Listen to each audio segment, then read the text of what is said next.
Mr. Corbin? Here. We have a quorum. Okay.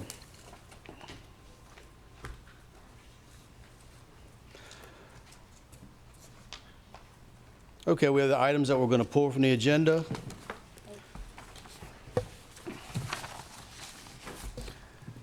Number 1 is ordinance calendar number 7703. Number 2 is ordinance number 7704.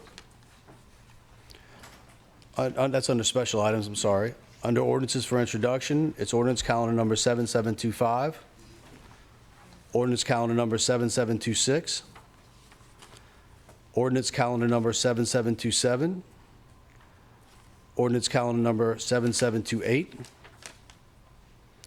ordinance calendar number 7729, ordinance calendar number 7730, and ordinance calendar number 7731. Under resolutions, it's resolution council series number C-7016, resolution CS number C-7018, and resolution number C-7019. Now we'll go through the council members and administration and see if there's any additional items that need to be pulled. Let's see. Mr. Rowling is not here. Ms. Casabon? Ms. Tanner? I have nothing additional. Mr. Kugel? You said you're going to do 17 for an amendment? Did I say 17 for amendment? I just mentioned the ones that are going to be pulled. I didn't say 17. Wait, aren't we going to, an amendment going to be altered for that? Oh, which, Ordinance for introduction number 17. Yeah. The amendment is going to be offered at the meeting next week. Would you like to pull it to discuss today? So that's, no, not Okay. you don't want to discuss? No, I mean, I can do next week. I want to pull it to discuss it. Okay. Because Rob is here. I That's think. ordinance number 7740. Okay. Ms. O'Brien? Sir. No, sir. Mr. Corbin? Do you have anything you'd like to pull? I'm good. Okay, thank you. That's quite all right. So you know, any of the council can pull an item, they just can't vote on it. Okay. Administration or any other council members, would you like to pull anything from the agenda? No? Okay, so I entertain a motion to adopt the committee agenda, To refer the other matters. to refer the other items to the full council meeting. Motion by Ms. Tanner, second by Mr. Corbin. All in favor? Okay, motion carries. Okay, so we'll go to the first one. Let's see. Hold on, I'm a little bit of a mess right now. So all of those, the number 1 and 2 special items and numbers 2 through 8 are all going to be referred to the finance committee. You all do Okay. them all as one motion. Yep. Okay, so on the ordinances for introduction to finance items, can we get a motion, please refer them all to the finance committee? Motion by Mr. Corbin, second by Ms. Tanner. All in favor? Aye. Okay, motion carries. That puts us at number That puts us on number 7703. 7740. Those are both finance too. That's Those are the the one you budget. wanted to pull.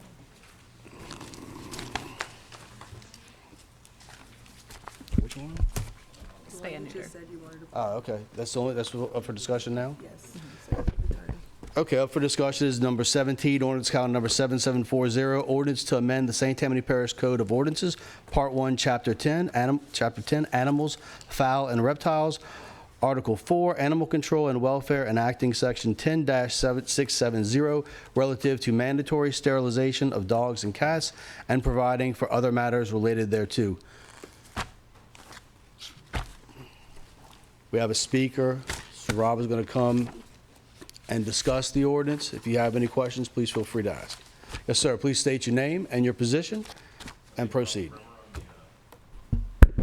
My name is Robert Bremer. I'm the Director of St. Tammany Parish Department of Animal Services. Hey, everybody. Good evening. So, Afternoon. should I just wax poetic a little bit here? Okay, very I good. think you should give a good description Sure, of what we're yep. trying to accomplish, some supporting data, if you please could. Absolutely. And then I'm sure the council members may have some questions. Sure. So, as all of you know, we've been facing a pet overpopulation crisis in St. Tammany and surrounding parishes, but specifically here where we have the ability to affect those things, we are trying to look for solutions. One of the solutions that we proposed is a spay and neuter ordinance. Now, with that being said, I know not many people even know what I'm talking about, right? So here's the thing. So just really brief thing. If we spay or neuter a pet, it can no longer procreate and make more pets. That is the idea behind this. There are contrasting views on this. I know I've spoken with Councilman Impastato, I've spoken to Councilman Kugel, and a couple of others here and there. But generally speaking, I truly believe, with my experience here in the parish, that this is the right way forward. It's not going to be easy. Even if we pass it, we're still going to have to implement it and build with it and all that. But what we have here in St. Tammany Parish already, which will help supplement this and help it work, is a very, very diverse spay and neuter voucher program. So we take some of the money from our budget and we dedicate it to helping people afford spay and neuter surgery. Spay and neuter surgeries are not cheap, right? For cats, they're affordable, but if you have an 80-pound dog, that could be upwards of $400, $500. So, and the larger dogs make larger litters, right? So, and then what are the hardest dogs to move in an animal shelter? Large dogs. I don't have a problem moving Chihuahuas out of the animal shelter. I'm sure I could give every single one of you a Chihuahua, right? Like all of y'all would want one. Not everybody wants a 95-pound pit bull lab puppy, right? Like that's not realistic. So I'm not saying that this will solve all of our problems overnight. It will not. This will take many, many years, and it will hopefully a decade from now, 5, 10 years, 15 years from now, result in less animals being in the shelter system. Not just our shelter system, but shelter systems around us that may receive animals from our area. Less animals going to the north, where they are now overwhelming their shelter systems. We have to fix, pun intended here, we have to fix the problem in our own backyard first. And let me tell y'all, there's a lot of backyards in St. Tammany Parish where a lot of those problems are popping up. And a lot of them, I probably know of 30 right now that we're dealing with actively, but there's probably 300 we don't know about. And those are the planned ones. These aren't the ones that, people just have 2 animals that are unfixed and they just accidentally have a litter. Those happen all the time. And I would guesstimate, that's a guesstimation, right? But I would say that's probably 20% of our shelter population, which 20% of 5,000 animals a year, I mean, you do the math, that adds up quick. And everybody thinks that, the shelter system has like a cool down time. We don't ever actually cool down. We, generally speaking, have between 120 dogs and 275 dogs, depending on what time of the year it is. My shelter can comfortably house 120 dogs in single kennels. We have not been down to 120 dogs, despite the Mayday, in probably 2 years. We're normally around 210 to 220 dogs in shelter. And that's not even talking about the cats. However, I would say this. The community cat program that we have in the parish, where we take the cats in, we fix them. Dr. Johnston fixes them. We work with TNR groups. TNR is Trap, Neuter, Return. In combination with the spay and neuter voucher program that we have right now, our cat population went from about, I'd say 230 to 250 cats a year to now we normally keep between 60 and maybe 95 cats a year. And that's just in a couple years. So we are seeing results from these things. We are doing a lot of education. I would like to assure all of you that this isn't some kind of weird power grab thing. This is what's right for the animals.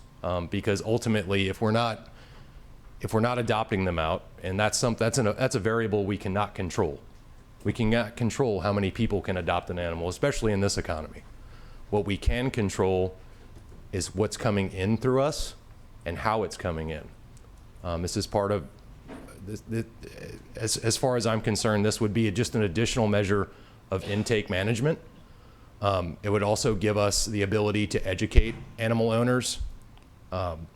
If their animal is impounded while it's at large, hey, there is a spay and neuter ordinance. Would you like us to fix your animal, or would you like a voucher? Because it is the law. That's all I want to be able to say. Because if people say they want to keep their animal unfixed, we live in America, that's their right. I completely agree with that.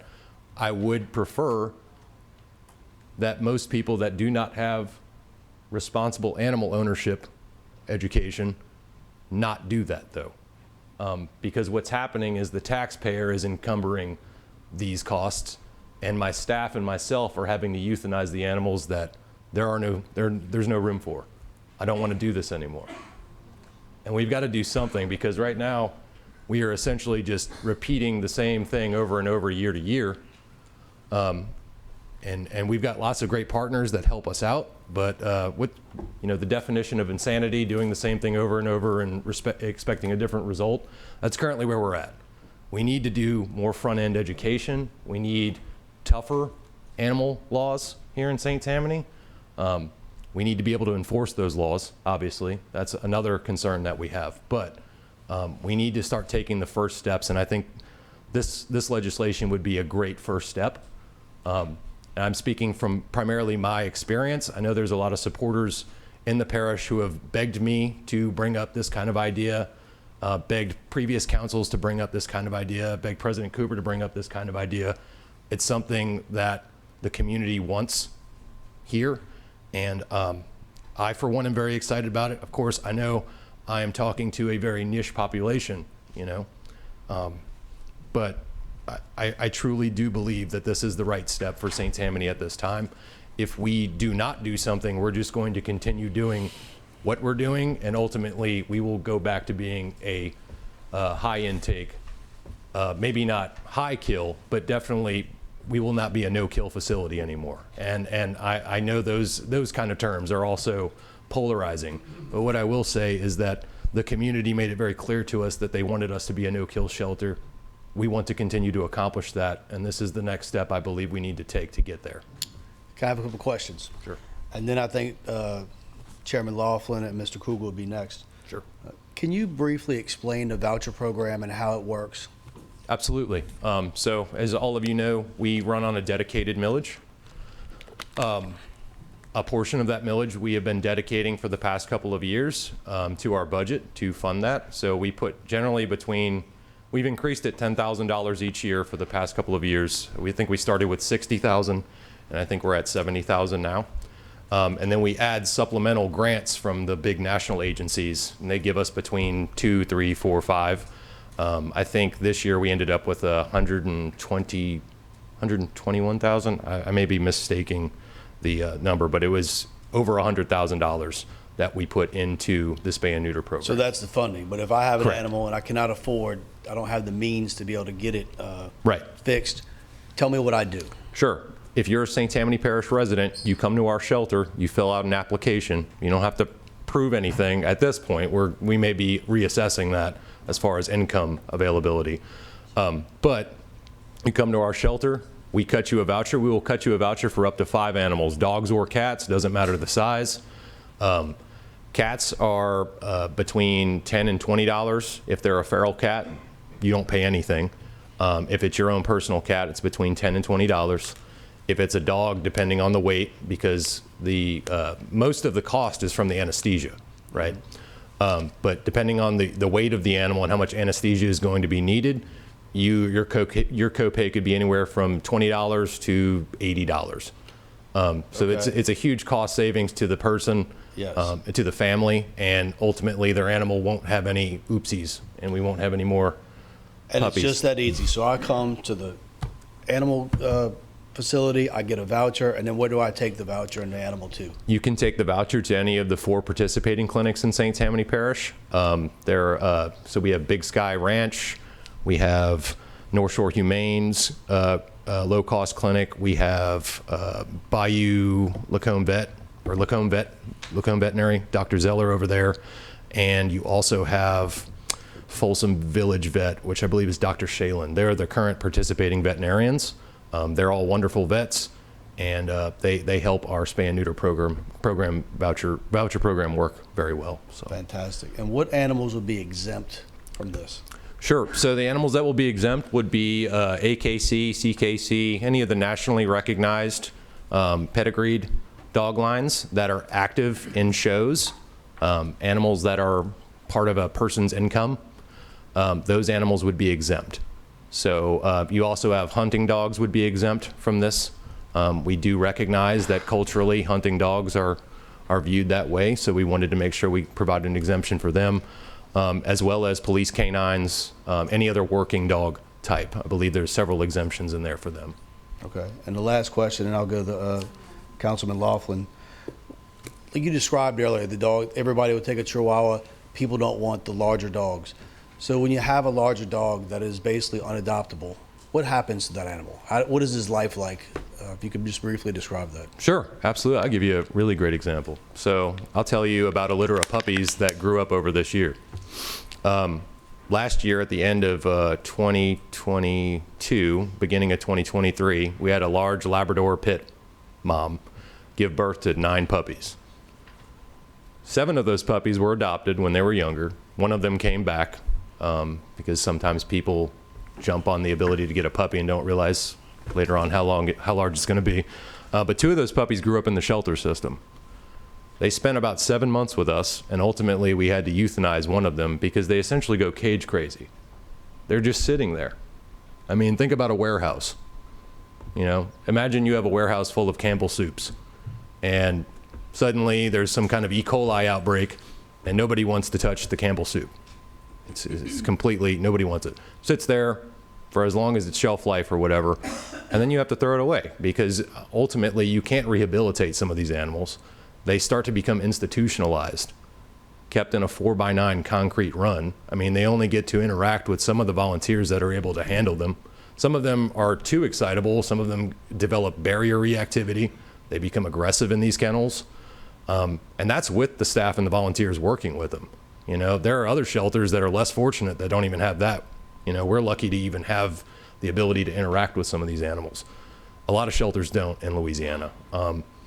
And I like to be able to say that we do rehabilitate some of them. But there are animals that grow up in the shelter system, predominantly large breed dogs. It used to be large breed dogs and feral cats. We've been able to save the feral cats and reintegrate them into society. And now their mortality is, you know, it's shrinking the populations of the cat colonies that are out there. So it's happening naturally.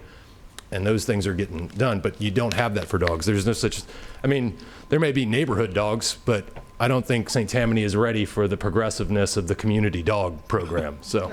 Right. Sure. Sure. Thank you very much. Chairman Laughlin? Yeah, thank you. Rob, I'd like to commend you and Joe for working together on this. It seems like real common sense legislation. If I understand correctly, it's really to take care of the oops. All right, and I've called y'all's department so many times with the properties I manage because of people's dogs who gets out. Could you just elaborate, like how, if you have a dog that's neutered, unfixed, how you have to be even more of a responsible dog owner because that dog will get out and will procreate? Absolutely. So it's this, I've been talking about the oopses, right? Those are a big problem because those encumber the shelter system. But the other part of the encumbrance of the shelter system is if your dog keeps getting out and my officers keep having to impound it, that's a waste of taxpayer money as far as I'm concerned. Why should I have to tell you more than once to keep your dog confined properly? Those animals, generally speaking, are unfixed. They're roaming, they're searching for mates, and then they fight with other dogs over those mates, over the potential mates. There is a public nuisance aspect to all of this that will also be, it will kind of be solved by that as well. It'll also, and this goes back to when we've impounded the dog and we're having that conversation with somebody, allow us to address that issue as well. And my follow-up to that is, I know when you neuter a male, it stops the roaming and the temperament. So it would almost take care of itself too. Like there's no more oops, but that dog might not get out as much or want to roam. Generally speaking, yes. So I'm not going to profess to be a veterinarian here, right? Let me speak on that. But what I will say, in the 11 years that I've been doing this, is that once the unneutered male has been neutered, he doesn't do unneutered male things anymore. He just kind of wants to be a couch potato, hang out with you. You don't see a lot of that with the unneutered male. I mean, how many of you have a spayed or neutered dog? Right. Most people, right? Are they trying to roam everywhere? I mean, other than, your general vicinity of your yard? Not usually, right?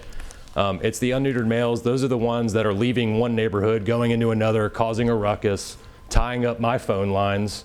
And ultimately, we have nothing to do. All we can ask is that the owner, please, pretty please, keep your animal confined. Well, you're not going to confine an unneutered male full-grown dog with a 4-foot chain link fence.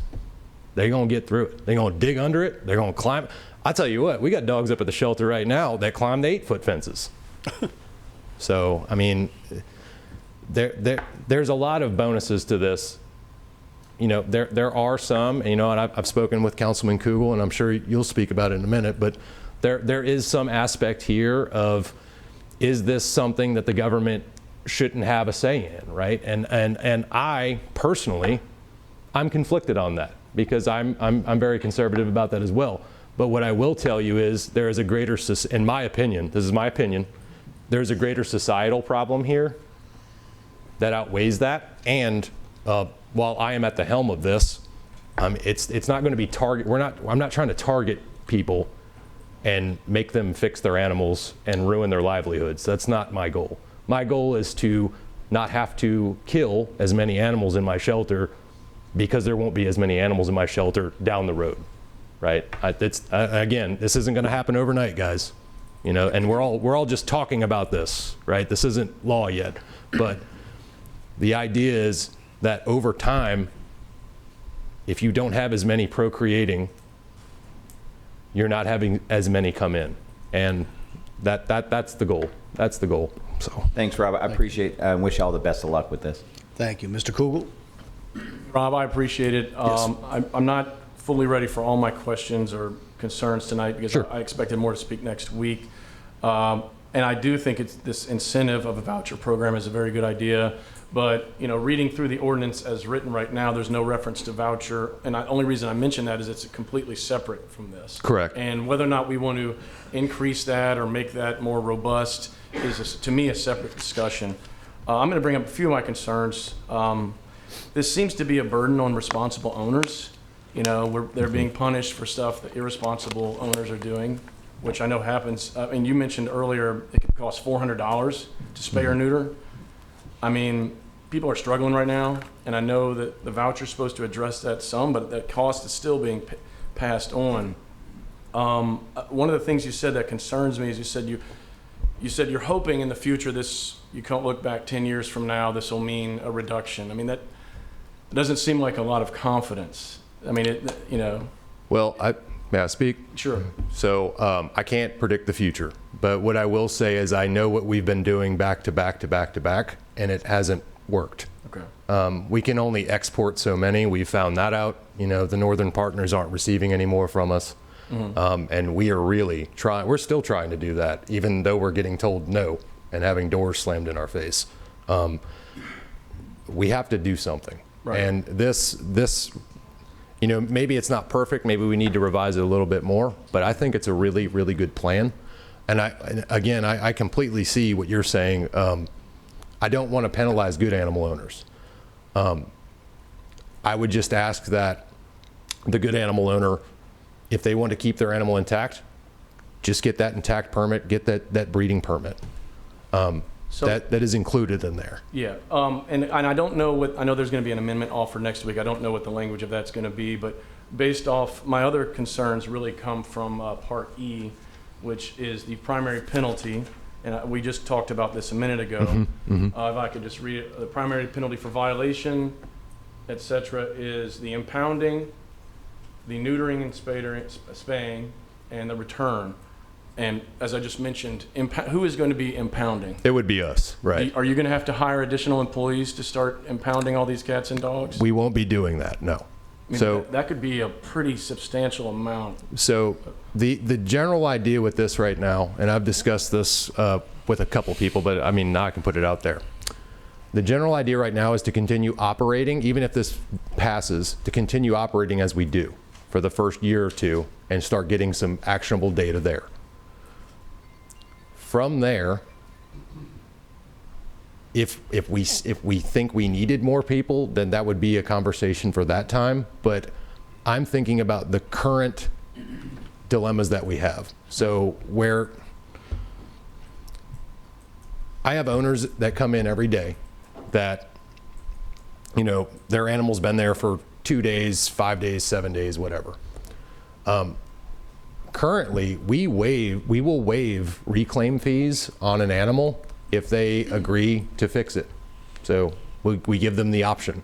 So your reclaim fees could be, I don't know, between $45 and $265, $300, depending how long the animal's been there, if it's gotten any medical care that it needs, is there anything like that. Generally speaking, if your large dog is impounded and you have reclaim fees on it, you would actually be saving money if you would agree to allowing us to spay or neuter the animal. So let's say, and again, because I mean, the Sure. language matters, and all I know when I'm reading this, it says this shall become effective 15 days after adoption. Let's assume it passes. Let's assume the president signs it. People could start having their animals impounded 15 days after. I'm also concerned because people are very, personal about their animals. Sure. I'm concerned there could be some altercations if you just go up and seize someone's animal. Can you walk me through exactly how you would just be going around impounding people's? So we wouldn't, I want to make this clear, we would not be going around impounding people's But animals. that's what the language seems to allow. It certainly does seem to allow that, but I don't have the staff to do that. So that will not be happening. Well, and I appreciate. And maybe we can modify the language for that somehow, I think but we said there should be an amendment offered next. Okay, and that's what I mean. I haven't seen that yet, and I can only go off of. yeah, that won't be happening. I can barely keep up with how many people live in this parish now. So And then- I'm just and trying to deal with what's in the shelter And system. then, of course, theoretically, you start impounding, your shelter population is going to grow. And then, of course, the cost is going to grow as well. And then the second part is, again, I can only go off what's already in there. That you would take the dog. I don't know, and maybe again this will be addressed by the amendment, how you would identify if the dog that you're impounding meets an exception. I mean, if you visually do it or what. But the next part is the spay neuter, which would be you guys again, or I guess you would. Let's assume you don't perform spay neuters at the shelter. No, we do. Oh, you We actually do that. Yes. So that cost would also be borne by the taxpayers. Technically, yes, but it already is. So, I mean, But this, yeah. theoretically. And then, let's say after that, what if the owner says, I wanted a unneutered dog and you just forcibly spay or neutered, I'm not picking him up. So has the shelter just increased by another one? That happens currently, sir. I'll be honest with you. So if an animal becomes a ward of the parish and we decide to put it through our adoption program, the legal stray hold is we allow the legal stray hold, which is 5 business days for untagged dogs that we can't find any owner information on. We'll have owners that come when we put them up for adoption promotions. They'll see a picture of them, or one of their friends will tag them in a photo. They're like, "Hey, that's my dog. Well, why didn't you come look for him 2.5 weeks ago?" We post stray photos of these dogs. We do everything we can. My staff sometimes overwork trying to track down owners. We got yelled at a couple weeks ago for messaging someone on Facebook, trying to get them to come and reclaim their dog. So I don't think that the shelter is interacting with a lot of the responsible owners. I think the shelter is interacting with a lot of irresponsible owners, or owners who find themselves in predicaments where the animals are being confiscated for things. We get a lot of animals from DUI arrests that the animals are riding in the car with them. I don't mean to get off on a tangent here, but so I don't believe it's going to affect the responsible owners in the way that it is often perceived to. Most of this is going to be the animals that are coming into the shelter. And again, I want to clarify, we're not going to be going around and like kicking people's doors in and being like, give me your Rottweiler. You know, I don't, Yeah. I know what you're saying. I just, and the only thing I mentioned there is what is not, I think, acceptable for me as a legislator, which is what I am, even though at a small level, of course. I can't, I'm concerned about voting for something when the language allows something, but then we get up here and promise, oh, we're never going to do that. If the language allows it, I mean, that language allows it. So, and again, I haven't seen, what the amendment's going to be, but I mean, something where if the language allows it, I mean, that the government's allowed to do it, as far as I'm concerned. And then one last thing is just, most vets in the parish do not accept vouchers, just 4 do. That's correct. Currently, we're trying to up the voucher payment increase to the veterinarians, and we're hopeful that if we increase the price that we're paying toward them, that more will jump on board. So we're trying to increase it a little bit next year.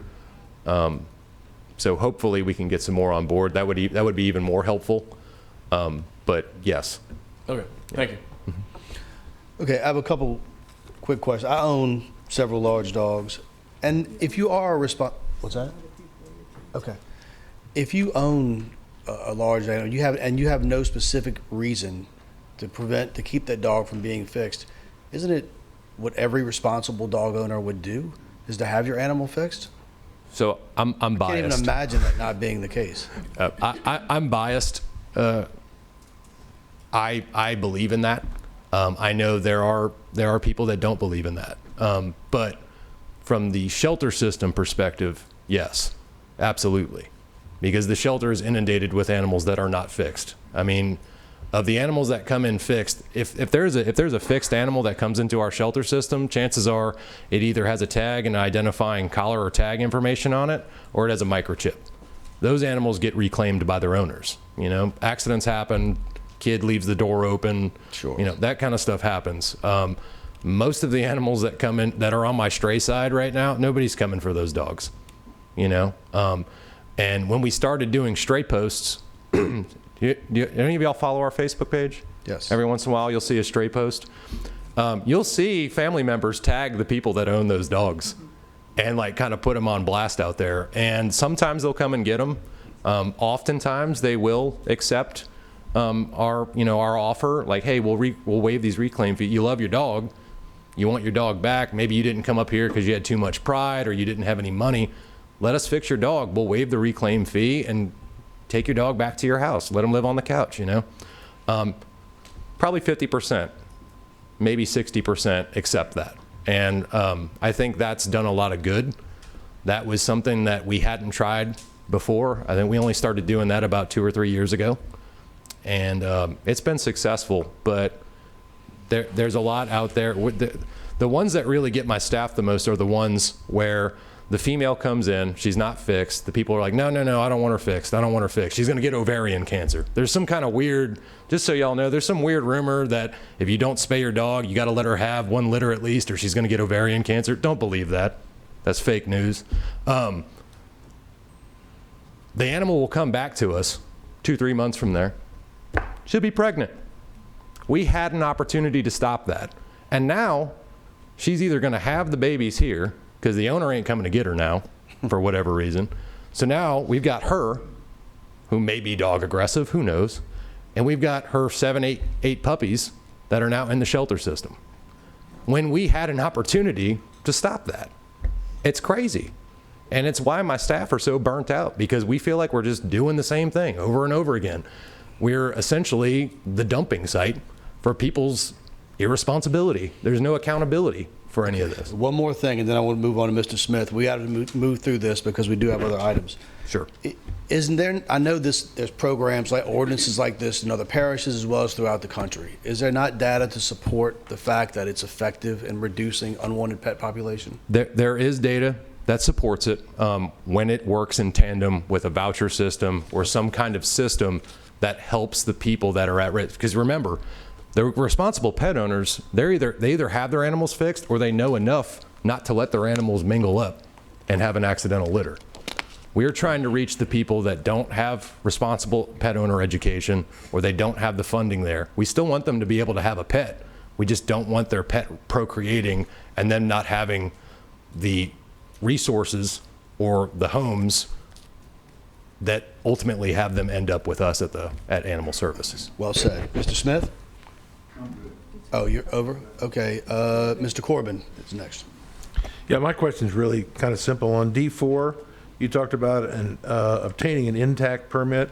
What's the cost of a permit? So I don't believe we've established a cost, but I was going to go with the same cost as all the other permits that Animal Services oversees, which would be a $200 permit. So that'd be $200 a year if for some reason, if I wanted to have it, for example, had a AKC qualified dog that I'm not showing, but I wanted to maintain the tax, so that'd be $200 a year? Correct. Permit? Correct. All right. I'll tell you that I think that seems excessive, but that's just one man's opinion. Agreed. We can look at that for sure. Yeah, I'm not.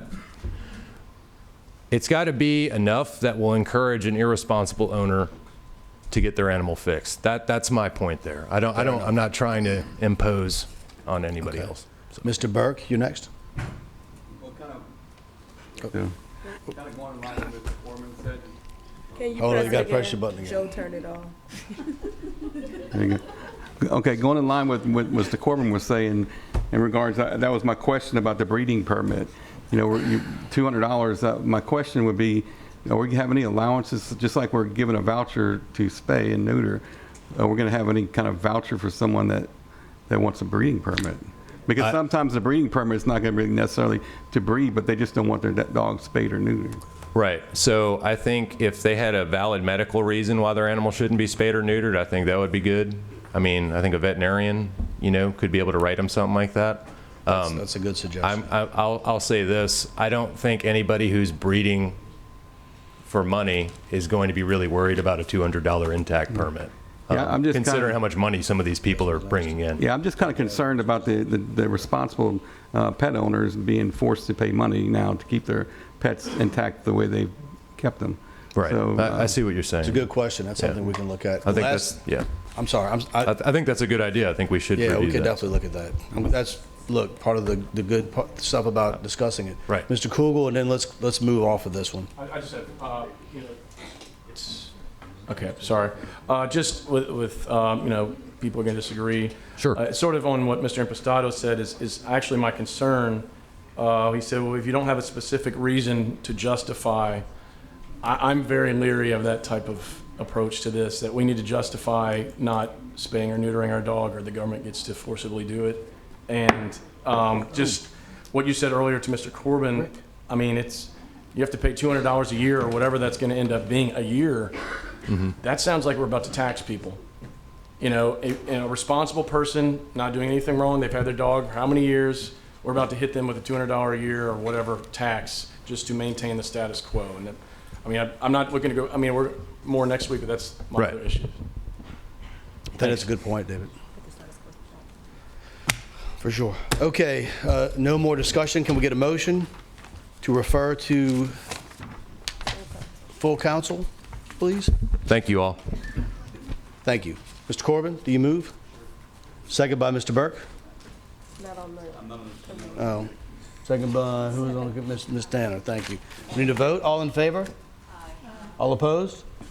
Okay, motion carries.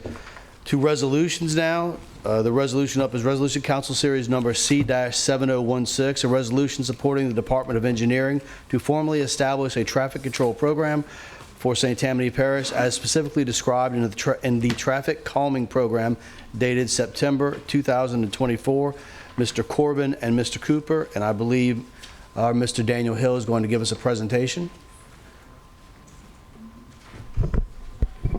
Thank you, council members. I know we've had this speed table discussion before at council. The traffic calming program was kind of originated out of that speed table issue. Speed tables, the policy for that went into effect just over 2 years ago.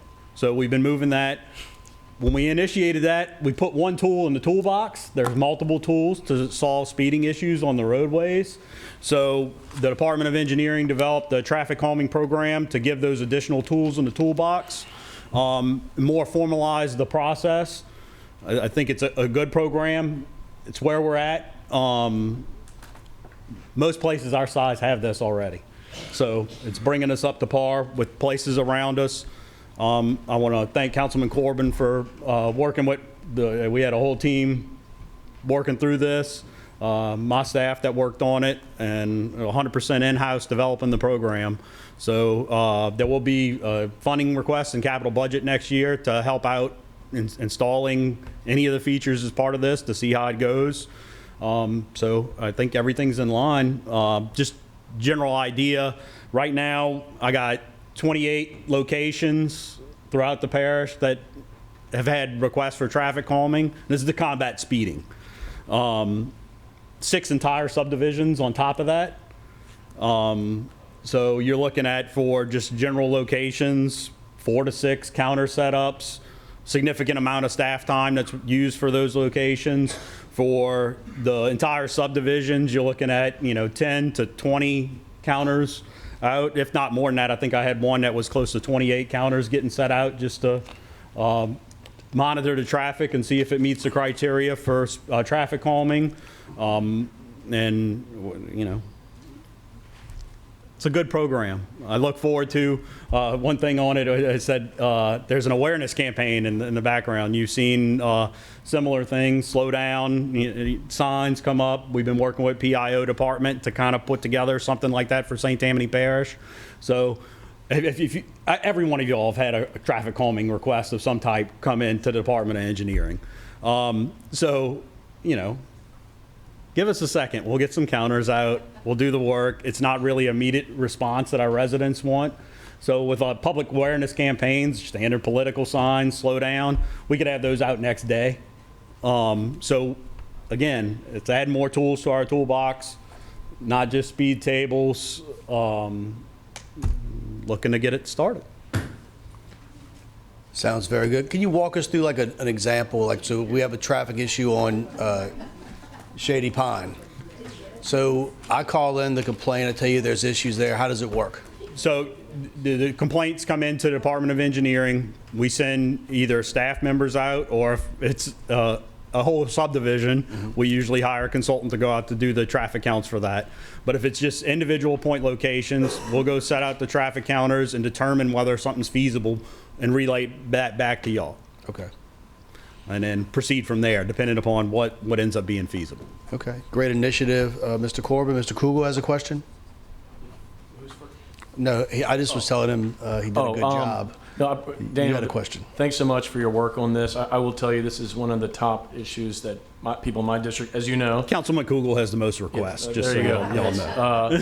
Well, and I think it just, in my case, such a small portion of my district actually has sidewalks. And people need to be able to go outside, especially in Louisiana, where it's, walking outside weather most of the year.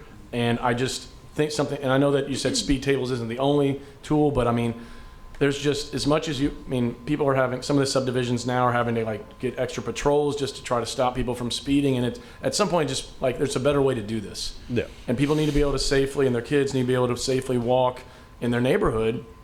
And just speed tables and things like that. I mean, I think that's the best way to address, that, and just make sure, people feel safe and are safe. Agreed. I'll use a perfect example. We had a request from Councilman Strickland come into the office today. Speeding in the area, maybe possible additional signage, anything, just with a quick glance. There's advisory signage everywhere, very little regulatory speed signs. So just something simple as like that, because say you even get it on an enforcement issue, if the police want to go write out citations for it, if there's no regulatory signage, they have issue writing citations on that. So again, more tools in the toolbox. It was something that we would do already. It's just formalized. Yeah. Thank you. Chairman Laughlin? Yeah. Daniel, thank you so much. This is an excellent work here. Just a procedural question. Is this going to be an internal procedure? Or is this going to be is there going to be a public-facing portion on the website? so people can report, almost like kind of like you can do with work orders and things like that? Yes, we will have that going with it. Okay, perfect. Thank you. Are there any other questions? Mr. Corbin, would you like to make a motion? Motion to refer to the full council, second by Ms. O'Brien. All in favor? All opposed? Motion carries. Okay, next we have Resolution Council Series number C-7018, Resolution ordering and calling special elections to be held in Sales Tax District Number 3 of St. Tammany Parish, State of Louisiana, to authorize the extension and rededication of a sales tax and use therein, the Parish of St. Tammany, State of Louisiana, to authorize the renewal of special tax therein, and Road Lighting District Number 10 of the Parish of St. Tammany, State of Louisiana, to authorize the renewal of a service charge therein, making application to the Board, Commission, and providing other matters in connection therewith. Laughlin and Chairman Cooper, have any questions? See our bond counsels up here. Would you like to begin? Thank you, Mr. Chairman. Jason Akers of Foley Udell, Grant Schluter also of Foley Udell. I think the resolution is pretty self-explanatory. We're happy to answer any questions you have. I do want to note that we anticipate an amendment being made to the Road Lighting District Number 10 proposition to change the service charge to $80 per structure and an estimated $2,560 per year to be collected from the levy of that service charge. That would be presented to you at the meeting next week. So, but otherwise, we're happy to answer any questions that you have about the resolution. Okay, thank you. Are there any questions? President Cooper, by all means. Will that delay the adoption of the ordinance on November 7th? No, it's just a resolution, so no, sir, it should not. Yeah. Yeah. Are there any additional questions? Seeing none, we have a motion. Mr. Corbin, second by Ms. O'Brien. To refer to the full council. All in favor? All opposed? Motion carries. Thank you. Thank you very much for coming, Jason and Mr. Schluter. That was 701. Okay, the last one is Resolution Council Series C-7019, Resolution granting approval to the Fire Protection District Number 8 of St. Tammany Parish, State of Louisiana, the district, to call and hold an election on March 29th, 2025, to request the electorate of the district to renew the levy and collection of special ad valorem taxes in the district, and further providing for other matters in connection therewith. Ms. Tanner. Yes, thank you. I have talked to Chief Stein and to the board chairman, Mike Anderson, and we would like to postpone this to the December agenda, and the election would be held in May. Okay. So I'll ask for that postponement next week. Okay, so we'll ask for that postponement at the council meeting. So now, would you have a motion to refer to the full council? Yes. Motion by Ms. Tanner, second by Mr. Corbin. There's no other discussion. All in favor? Aye. All opposed? Motion carries. Okay, is that it, Katrina? All right, do we have a motion to adjourn? No, it's not. No, I'm sorry. That's it. I'm sorry. I apologize. Ms. Tissue? Okay, last on the agenda, we have a presentation by Christopher Tissue, who's the Director of Utilities for St. Tammany Parish, regarding the status of utility projects. Thank you. Okay. Chairman, don't we have to discuss the appeals? I'm sorry, I didn't have marked that they were pulled. Or we don't? We don't have to? We don't have to. Oh, perfect. They've been referred to the full council. We'll deal Awesome. with them next week. Perfect, thank you. And we do have a couple of speakers.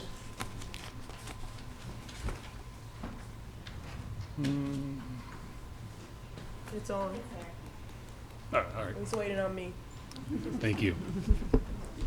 Good afternoon. I appreciate the opportunity to get up here and speak. And we got a lot of things to go through with the agenda and the budget hearings after this, so I'll try and keep it brief, but I got a lot to cover.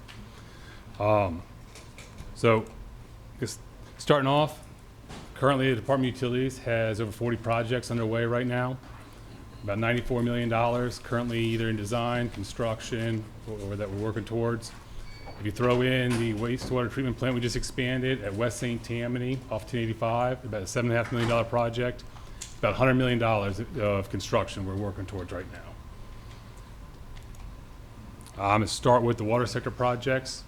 So first project was round one. It was the East St. Tammany Regional Water Consolidation.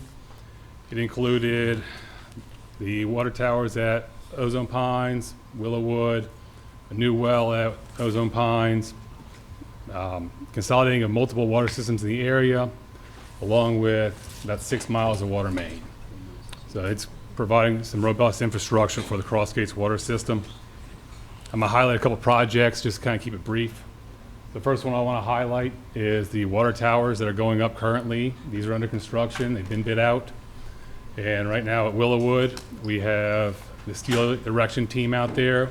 You can now see the water tower from Gauls Boulevard as you drive by. Over at Ozone Pines well site, the tower, they're working on the foundation right now. Oh. Thank you. Sorry, I like to wander. A little better? Okay. All right. So the two towers right now, the one at Willowwood steel erection team is out there, for those that didn't hear me before. And you can now see it from Gauls Boulevard. We also have them working on the foundation of the tower at Ozone Pines. That's under construction right now. Those are currently on budget and on schedule. Moving forward. So you don't have to. Thank you. Okay, that's much better. All right. Thank you, Katrina. So let's move on to the wells. So this is the second part of the projects and sequencing at Willowwood and Ozone. They're going to have the largest impact to the Cross Gates water system. So currently we have the contractor for the wells at Ozone Pines right now, and they're in the process of drilling the sample well or test well. That's actually what's in the picture right there. And then we're going to be doing rehabilitation of the well at Willowwood as well. But that's going to be sequenced between the towers, the buildings, and the new well. So that's underway and that's been bid out. The closing part for these projects, these sites, is the permanent CMU block buildings that are going to house the climate control, the equipment, the disinfection treatment facilities for us. And this is one of the ones I really want to highlight because this is one of the last three projects we have of water sector and ARPA money. So one of the budget amendments that you guys are going to talk about, hopefully this afternoon, pertains to this project. So all these projects got bid out several months ago, and they're all rolled into one package. All the design and permitting was done, and they were too large for any one contractor to do because of the scopes and discipline of work. The water well companies didn't want to bond out a water tower because it was almost 50% of the value of the contract. The water tower contractors didn't want to bond out a water well because that was almost 50% of the value of the work. And then now we've gotten the revised estimates based off the inflation and current material costs for our CMU block buildings and the disinfection treatment equipment. We are now coming back asking for a little bit more money. Now, with all three of these requests, the funds are initially going to come from the utilities fund balance. The goal of those is go back to Water Sector Commission for the November meeting and meet with Senator McMath and the other representatives and delegates to request additional funding to further support this and allow us to close these out without having to use the fund balance. So moving on to round two of water sector. We were very fruitful with round two. This project here was a consolidation or further consolidation on the east side to expand the East St. Tammany Regional Consolidation Area. This includes water towers at River Oaks. With all the elevated storage out there and the cost, we value engineered to provide an above ground storage tank. So it's going to provide storage capacity, but at Meadow Lakes. So Meadow Lakes will not be getting an elevated storage tower, but that will be getting an above ground storage tank. This is going to include the overhaul of both the Meadow Lakes site and the River Oaks well site. It's going to be about 8 miles of water main. It's going to consolidate several mobile home parks along the way, including the Indian Trace, called a gas station. So a couple of ones I want to highlight here is the River Oaks Tower. It's actually going to be a pedosphere tower, not a multi-leg, but this one here is still we're in the contracting process. It's been bid out. This one will have a PO issued for it prior to the end of the year. The next phase of that is the building for River Oaks. So the River Oaks well site building, because of River Oaks and where it is in the floodplain, it's got to be elevated. in order to comply with the current state health code. Because we're making the improvements, we exclude any of the grandfather clauses we had previously. So the second request I have for the budget amendment is for this project here, which is to elevate the structure and the equipment above the base flood elevation.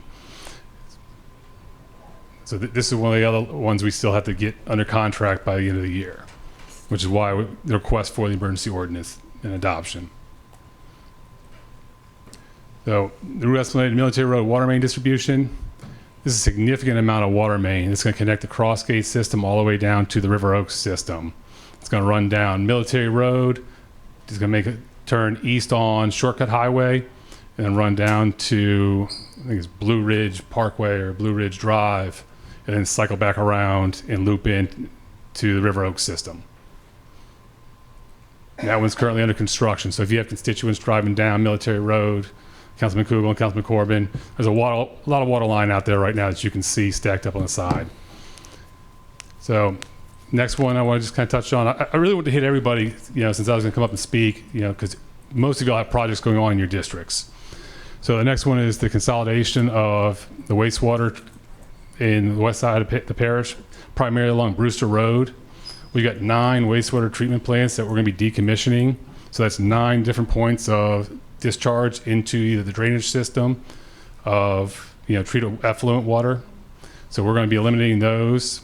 Several of them are going to be converted over to gravity systems, and the rest are going to be converted to lift stations with generators and skate attached to them. So these have all been bid out at this time. They're all either under construction or going through contracting. And here's a list of the subdivisions and the areas being impacted. So I don't know if y'all want me to read through those for those that can't see them, or okay. From my face. So this is the last one I really want to highlight, which is the water consolidation on the west side of St. Tammany. We're consolidating the the Beatico water system with Fallbrook Coquille water system. And we've got, the initial request for this was for about $20 million worth of projects. And we ended up only getting $5 million from the state. And so we used about $2.7 million from ARPA money to balance out. And we had to pick 3 projects that were going to meet their original grading criteria and keep us within the realms of the state's requirements. And so we went with 2 water line interconnects to tie them in, one down Brewster Road, going from 1085 to Windermere, and then one going from Beatico Creek to Fox Branch subdivision. And that loops everything back around. Yes, sir. Would you go back one slide? Sure.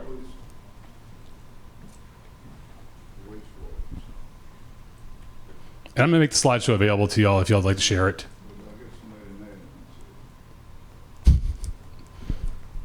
You're welcome. So with the water consolidation, the 2 interconnects are under construction, and they're both about 90% complete right now. In the next couple of weeks, we're going to combine these 2 systems. So, but the last part here and last hurdle is addressing the significant amount of brown water we experienced down the 1085 corridor from Highway 21 all the way to Savannah Trace. I'm very familiar with that. So this is one where the initial estimate was about $3.5–4 million, but when the project came back from bid, low bidder was $5.3 million. And so this is the last emergency budget amendment request we have, so we can actually alleviate the manganese issue in the water here. And so this is a green light activated carbon filter building. And this has already been bid out. And essentially we're just looking for the additional funds so we can execute the contract and award it out to the low bidder and move this project forward and meet all the time frames for both water sector and ARPA, so we don't lose the funding.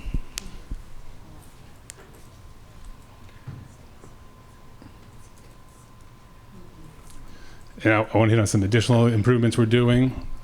First one being Crossgate's wastewater treatment plant. This is estimated to be about $8.5 to $9 million project now. And this one is fully designed, permitted, and it's advertising right now for construction. And so we've done everything we can to get this out and get it done by the end of the year, because a large portion of this is being funded through ARPA, which enabled us to bring it from design to construction. So this one's moving forward, and ideally will be opened up, and we'll have a bidder and looking to start construction on this first quarter of 2025. The next one is a Herwig Bluff Lift Station and Sewer Force Main.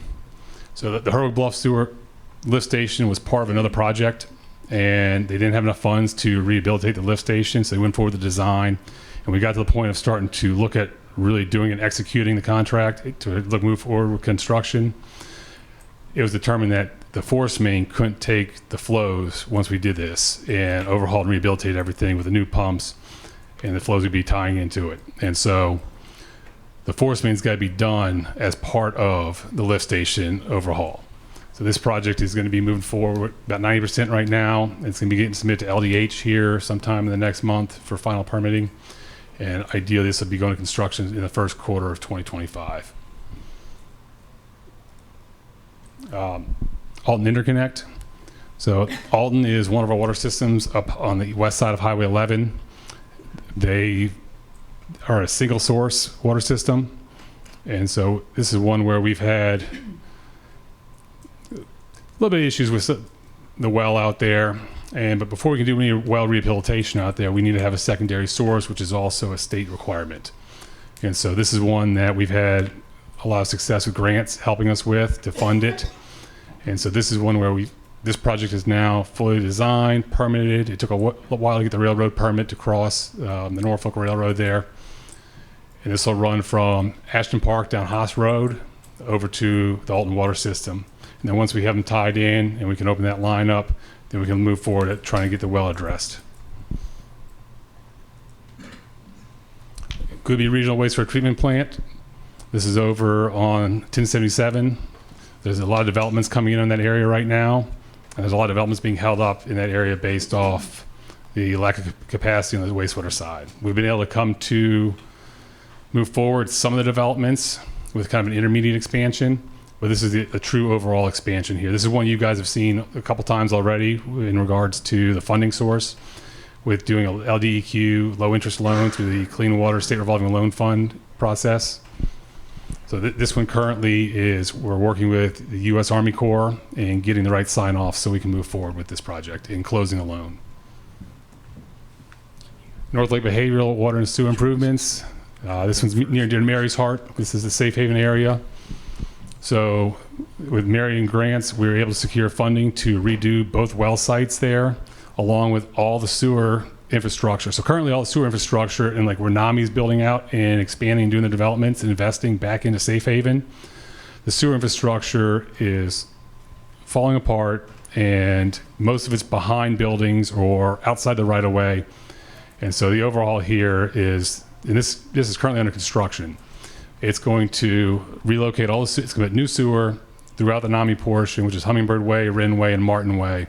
And it's going to move it all back within the right of way where we can service it and get to it in order to maintain it. The Highway 22 wastewater treatment plant. This is across the street from Del Oaks on Highway 22 on the south side. This plant is aged out. It needs significant amount of repair work structurally in order to maintain it. It's about 500,000 gallons a day worth of flow. So it services a good portion of that Highway 22 corridor right there. And so this is one we've been working on with the consultant for a little while, to best come up with a repair that's cost effective and provides the most long use going forward. This one's about 60 to 80% design right now. We had the 60% design submittal, but now we're in the process of sequencing and execution of how we're going to do the actual repairs. The Bond Temp Sewer Rehabilitation. This is to address what's actually our worst lift station out of the 350 that we have in St. Tammany Parish. This one's under a structure. It's collapsing on itself. We're burning pumps up because pieces of brick and mortar and concrete fall into it. And so we're going to relocate it out from underneath the structure, as well as revise the sewer system to address the flows in there and improve the area in the sewer for the residents. And then I just want to thank all of you and the administration for all the effort, help, and support y'all provide so far. And I'm hoping for continued support on these 3 budget amendments so we can wrap up the water sector projects and look at submitting for the next round. Any questions? Chris, what we're going to do is we have 2 people that would like to speak. Then when they finish speaking, if you could just stay close and the council can ask you questions as they see fit, okay? Sounds like a plan. Thank you, sir. First up is Mr. Wells. You have 3 minutes, sir. Please state your name and address for the record. Hi, everybody. It's John Wells from Slidell, 2144 Hampshire Drive. About half of you don't know me. The other half wish they didn't. But I'm trying to be nice today. But I do have a problem. I had to refill my swimming pool because we changed the liner on it, and that's what it looks like. You probably can't see it. But the color is worse than the color of those chair covers. And I appreciate everything Mr. Tissue said about what you're doing, and I think it's wonderful. Might get us into the 20th century, maybe even the start of the 21st. But there's still a lot to do. The problem I have with that water in that pool, which is also what we're drinking and showering in, primarily drinking, well, okay, I use Dasani, is that it's high in metals. We did testing on it. Iron was over 1,700 ppbs. Copper was elevated. That stuff's not good for you, okay? And it can contribute to such things as pancreatitis, digestive issues, etc. Now, most of you know I'm an attorney. You may not know that in a prior life, I'm a retired Navy commander, and I was chief engineer on about 3 or 4 different Navy ships. And part of that was water distillation and distribution. Okay, now free chlorine, which he didn't mention, which I know you guys are moving towards, that's going to help some, but it's not going to remove the metal. You need to be looking at some sort of filtration system, such as reverse osmosis. Yes, I know that's expensive, okay, but it's also what we need to try to get this water purified, because it may be expensive, but if anybody in my family gets sick and I can connect it to the water, it won't be any more expensive than that lawsuit I'll be filing when I win my lawsuits. So let's take a look at it. What he said is fine, wonderful. Let's look at solving the bigger problems of getting this water to the point where it is completely drinkable. Now, this is hard to believe. I'm an attorney, and I still have time left on the clock. So let me just go off script for a second and remind everybody there's a Veterans Appreciation Luncheon, November 3rd. That's this coming Sunday, 1 to 3 p.m. at Slidell Municipal Auditorium.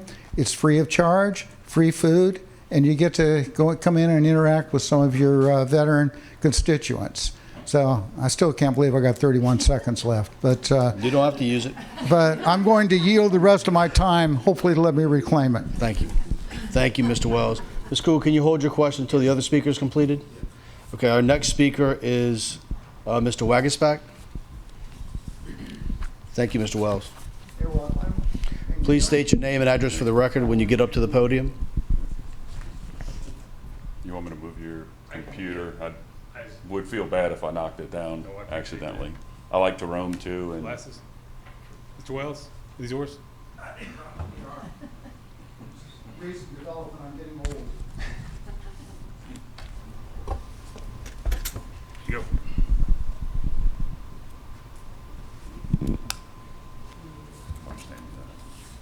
I'll try not to roam. All right, so I've spoken to some of y'all before. Again, I'm coming to speak on Crossgate's water system. A lot of exciting projects that are up on the board, but fundamentally, I disagree with some of the positions that are taken by the current water system. Back in, just to give you a little bit of a timeline, in 1974, the Crossgates well was commissioned. It's operated for 43 years as a free chlorine system.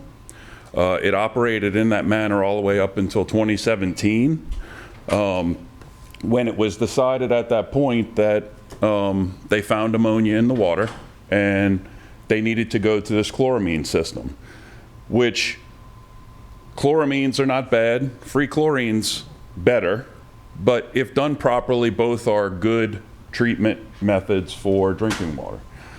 The problem we have with the Crossgate system currently is it can't figure out what it wants to be when it grows up. It's stuck in the middle of being a chloramine system and a free chlorine system. A chloramine system, just to give you guys a little bit of a flavor as to what the differences are, a true chloramine system takes the chlorine, you add the chlorine, and you also add ammonia. and the ammonia and the chlorine react together and basically sanitize the water. And it's done at fairly high levels of disinfection, 2.5%, 3%, 4%, or 2.5 to 3 to 4 residuals. I've had some private meetings with Mr. Corbin and Mr. Tissue just to try and talk through the water system moving forward. Ultimately, while all of these are really good projects, the answer for the Crossgate system is 100% to go back to free chlorine and not to wait until the projects move forward. So, and the current position is that once all these new projects come up, then, okay, then we'll reconsider going to free chlorine. None of these new projects add ammonia injection. So no matter what, you're never going to be a true chloramine system. The best that we can hope for is a free chlorine system at this time. And the system operated successfully this way for 43 years. Willowwood, Steel Road, and all I'm asking for is to move to that today. So I don't have enough handouts for everybody, but this is a water chlorination curve.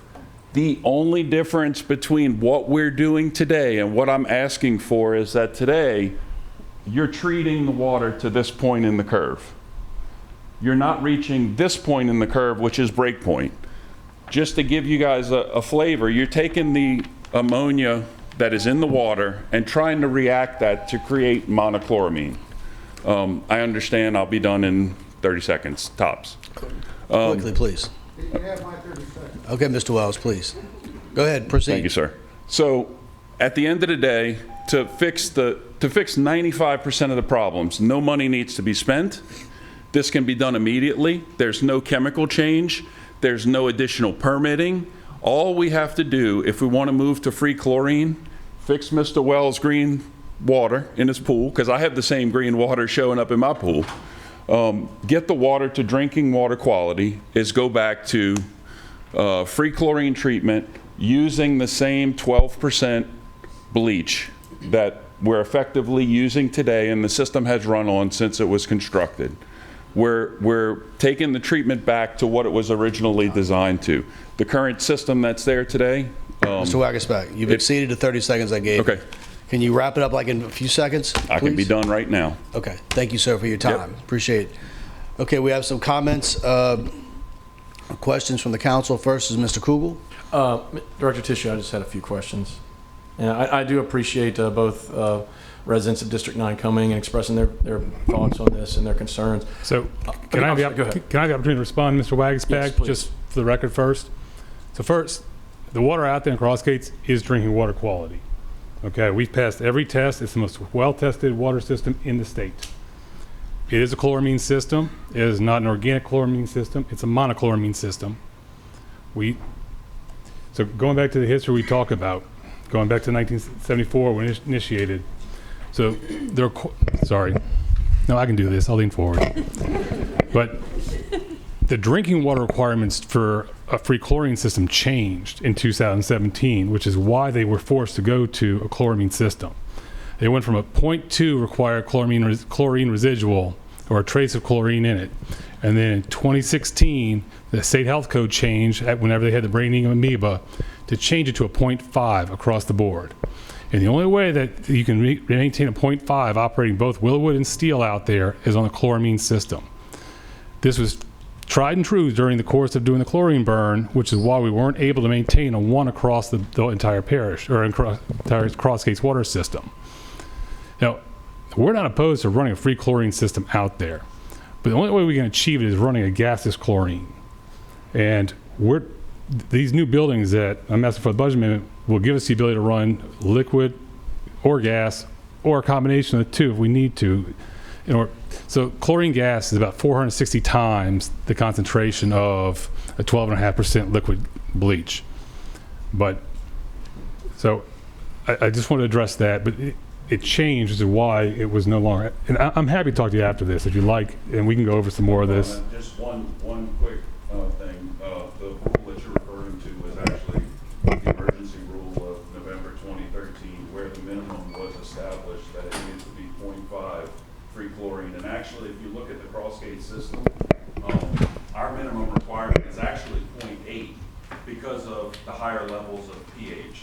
I would be perfectly happy with a 0.5. And during the chlorine burn, I was actually testing the water every day because it was my long-term plan to continually notify Mr. Tishy every time he dropped below 1.0 because I knew that it reset the 60-day clock on the chlorine burn. And what ended up happening during that period, since he brought up the free chlorine burn, we ran it for about a week and a half, where he consistently ran over 1.0 free chlorine residual for 1 week. No equipment's changed since then, still using the same bleach. The Owens and Wright report in 2001 said they found no technical reason that the system could not operate as a free chlorine system. During that 1 week that we were on free chlorine treatment, the water in my bathtub was crystal clear. It hadn't been that clear in 6 years since they converted over to chloramines. Thank you, Mr. Waggersback. Mr. Tischer, you completed answering the question? I had. Yeah, I mean, I guess we could be going back and forth. But I'm happy to visit afterwards. We can talk about that. I appreciate the presentation. I have been absolutely promoting a lot of the infrastructure that you showed on there. I think it is going to make an improvement. I had a few questions for you, as you can imagine.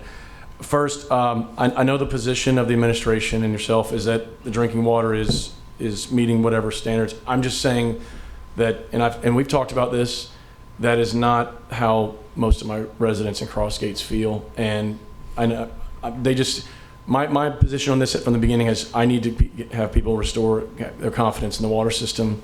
And back to the infrastructure, you believe that, I shouldn't say you believe, once this infrastructure with the towers and the tank is in place, my understanding from what you've said is you have the ability to use free chlorine, but you don't think you have the ability now. Is that correct? We will have the ability to dose the water to reach breakpoint chlorination. But the question then is what happens to our disinfection byproducts.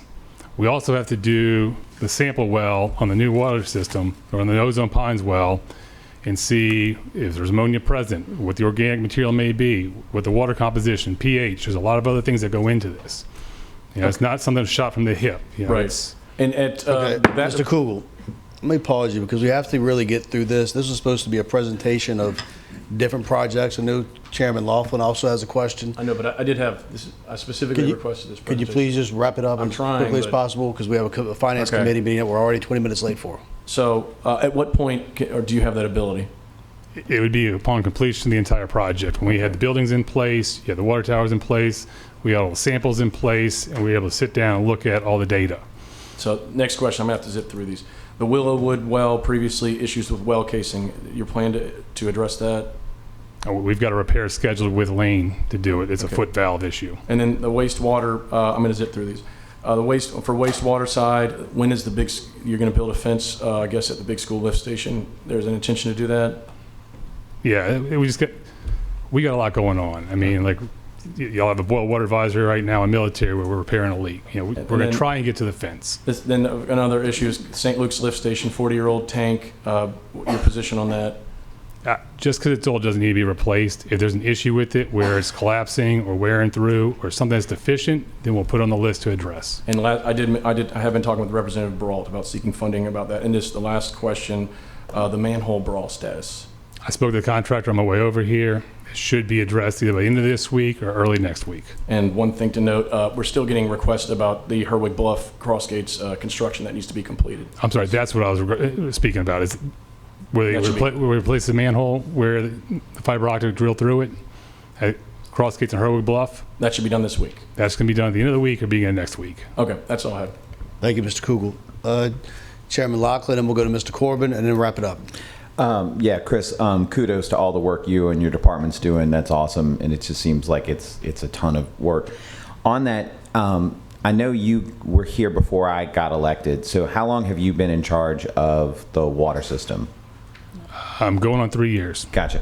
Do you have a way that you can kind of chart, like, the condition we were in when you took on? Did you do, like, any type of, like, inventory of what we got, where we are in our system, and we can kind of map out So maybe the council, we could do this at a different meeting. Maybe the council could meet with you and discuss where we were, where we're going. You know, we kind of see where we're, you know, what parts, instead of having to debate them here. Yeah, I'd be happy to do that.